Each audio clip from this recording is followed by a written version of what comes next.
क्या आपको पता है एक सिटी के अंदर अपने इलेक्ट्रिक बाइक में 11 किलोमीटर ड्राइव करते करते आप 5 किलोमीटर की रेंज आप एक्स्ट्रा ला सकते हो। सो मेरे बाइक में आज एग्जैक्टली 11 किलोमीटर की ट्रू रेंज बची थी। इस लोकेशन से एक फास्ट चार्जर है एग्जैक्टली 11 किलोमीटर दूर में। उस फास्ट चार्जर तक ड्राइव करते हुए मैं आपको दिखाने वाला हूँ एक इलेक्ट्रिक बाइक से एक्स्ट्रा रेंज लाना कैसे। सिंपल डील है, फास्ट चार्जर 11 किलोमीटर दूर है एंड मेरे बाइक में 11 किलोमीटर की ट्रू रेंज है। सो लॉजिकली वहाँ तक पहुँचने में मेरे बाइक में रेंज नहीं बचनी चाहिए। अगर रेंज बची तो वही है जो एक्स्ट्रा रेंज हमें मिली। Simple. First and important trick क्या है, कंसिस्टेंट स्पीड मेंटेन करना। 50x ऑफ एथर में आप कंसिस्टेंट स्पीड मेंटेन करने में डैशबोर्ड में दिखने वाली ट्रू रेंज से भी बहुत ज़्यादा रेंज मिलती है। इनफैक्ट ये हर इलेक्ट्रिक बाइक के लिए काम करेगा। सो आज मैं भी 25 to 35 के बीच में ही स्पीड को कंसिस्टेंटली मेंटेन करने वाला हूँ। वैसे इस बाइक को आज मैं अकेले चला रहा हूँ, कोई पिलियन राइडर नहीं है। बाइक के ऊपर वेट क्लोज टू 60 किलोस है एंड कोई लैपटॉप बैग नहीं है। अगर पिलियन राइडर होता तो ज़्यादा रेंज नहीं मिलती। वैसे आज हम 25 से कम स्पीड में भी हम कंसिस्टेंटली ड्राइव कर सकते हैं। उससे थोड़ा एक्स्ट्रा रेंज ही मिलेगा, लेकिन उतने कम स्पीड प्रैक्टिकल नहीं है ना। हम उसको एवरीडे उसी स्पीड में हम चला नहीं सकते हैं उससे कम स्पीड में। सो आई चोज 25 to 35। मैं इस बाइक को 2 साल से चला रहा हूँ and this is 450x of Ather second generation, जो 100% चार्ज होने पे 85 किलोमीटर की ट्रू रेंज देती है। लेकिन कंसिस्टेंट स्पीड मेंटेन करने में इस बाइक से मुझे हमेशा 15-20 किलोमीटर एक्स्ट्रा रेंज ही मिली थी with pillion rider. Third trick है कि स्पीड को हमेशा 25 to 35, 40 भी चलेगा, इस 25 to 40 kmph स्पीड में ही आप मेंटेन करना। बिकॉज प्रैक्टिकली हम जितने कंसिस्टेंट स्पीड को रखने के लिए ट्राई भी करें, ट्रैफिक में आपको ब्रेक लगाना पड़ेगा या कभी थोड़ा स्पीड इंक्रीज करना पड़ेगा।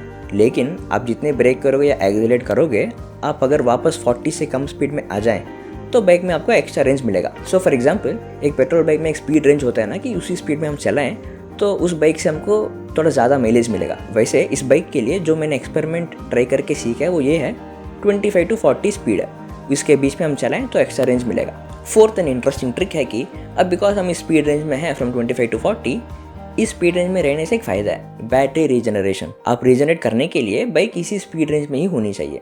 एंड वैसे रीजनरेट करना भी बहुत ईजी है, बस आपके एक्सेलेरेटर को पकड़ के ऑपोजिट साइड टर्न करके ऐसे पकड़ना है। ऐसे करते ही आपको आपके बाइक का मोटर साउंड थोड़ा सा डिफरेंस सुनाई देगा। वो इंडिकेटर है कि इस बैटरी अब रीजनरेट हो रहा है। वैसे इस 450x ऑफ एथर से प्रॉब्लम ये है कि जब भी इसको आप रीजनरेट करोगे, आपको इस बाइक के डैशबोर्ड के ऊपर कोई इंडिकेटर वगैरह कुछ नहीं दिखेगा। आपको अपने एक्सपीरियंस से इस मोटर साउंड सुन के आपको अंडरस्टैंड करना होगा कि इस बाइक अब रीजनरेट हो रहा है। अच्छा, क्या आपको पता है हम रिसेंटली इस बाइक में एक लॉन्ग ड्राइव के लिए गए थे। वहाँ से हम वापस आते वक्त सिर्फ रीजनरेशन से 2% चार्ज इस बाइक में ऐड किया है। उसका फुल वीडियो यहाँ पे। शायद अभी वाले नए मॉडल में जब भी बाइक रीजनरेट होती है, ऑन द डैशबोर्ड हम इंडिकेशन मिलती है। उसको नाम दिया गया है कोस्टिंग रीजनरेशन। उसका मतलब सिंपल है, जब भी आप एक्सेलरेटर को छोड़ोगे बाइक खुद रीजनरेट हो जाएगा। अच्छी एंड इंटरेस्टिंग चीज़ ये है कि ये ऑटोमेटेड रीजनरेशन है, आज के जैसे ये मैनुअल रीजनरेशन नहीं है। सो फाइनली इस फास्ट चार्जर तक पहुंच गए हम। रेंज देखा आपने, अभी भी 5 किलोमीटर की रेंज बची है। हमने जब इस ट्रिप को स्टार्ट किया था हमारे पास सिर्फ 11 किलोमीटर की ट्रू रेंज थी, चार्जर भी 11 किलोमीटर दूर थी। अब इस चार्जर तक पहुंचने के बाद भी 5 किलोमीटर की रेंज एक्स्ट्रा बची है। सो इसका मतलब अगर हमारे पास 100% चार्ज होती तो हमें 40 किलोमीटर की एक्स्ट्रा रेंज आ सकती थी। उसका मतलब 85 किलोमीटर की ट्रू रेंज की जगह 125 किलोमीटर की रेंज आ सकती थी। वैसे आप बोल सकते हैं कि ब्रो इसके जगह अगर S1 Pro ओला होता तो वो खुद क्लोज टू 130 किलोमीटर की ट्रू रेंज देती थी। अब इस बाइक को लेकर इतने सारे ट्रिक्स सीखने की क्या जरूरी है? इसके बारे में मैंने सोचा था 2 साल पहले जब इस बाइक को मैंने लिया था। आप लॉजिकली देखें तो S1 Pro Ola is much better, क्योंकि उसमें रेंज मिलता है 130 किलोमीटर एंड एक्स्ट्रा फीचर्स भी है जो इसमें नहीं है। सो माई कैलकुलेशन ये था कि फीचर्स हो या ना हो, रेंज ज़्यादा देगी या ना देगी, डैशबोर्ड पे जो रेंज दिखा रहा है उस पर मैं ट्रस्ट कर सकता हूँ या नहीं। उस दिन जब मेरे बाइक में रेंज कम होगा, एग्जैक्टली लाइक टुडे, जब रेंज कम होगा, जो रेंज दिखा रहा है उस पर मैं कितना ट्रस्ट कर सकता हूँ। क्योंकि अगर ये ट्रस्ट नहीं होता, it will reflect as range anxiety. Range anxiety का मतलब ये है कि जब बाइक से जो रेंज आती है उसके बारे में कोई क्लैरिटी नहीं है, तब जो स्ट्रेस निकलेगी उसको बोलते हैं रेंज एंग्जाइटी। जब भी इलेक्ट्रिक बाइक में रेंज एंग्जाइटी स्टार्ट होता है, you will start to hate your bike. इसलिए मैंने इस बाइक को चूज किया बिकॉज मुझे इस पे एटलीस्ट रेंज कम भी हो, मुझे क्लैरिटी होती है कि भाई इस बाइक से इतनी ही रेंज मिलेगी।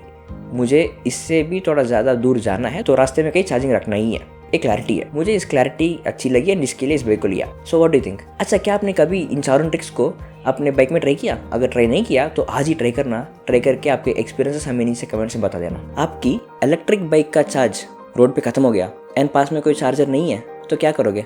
फाइनली उस दिन आ गया मेरे लिए। मैं यहाँ इधर इस जगह के आसपास एक चार्जर को ढूंढ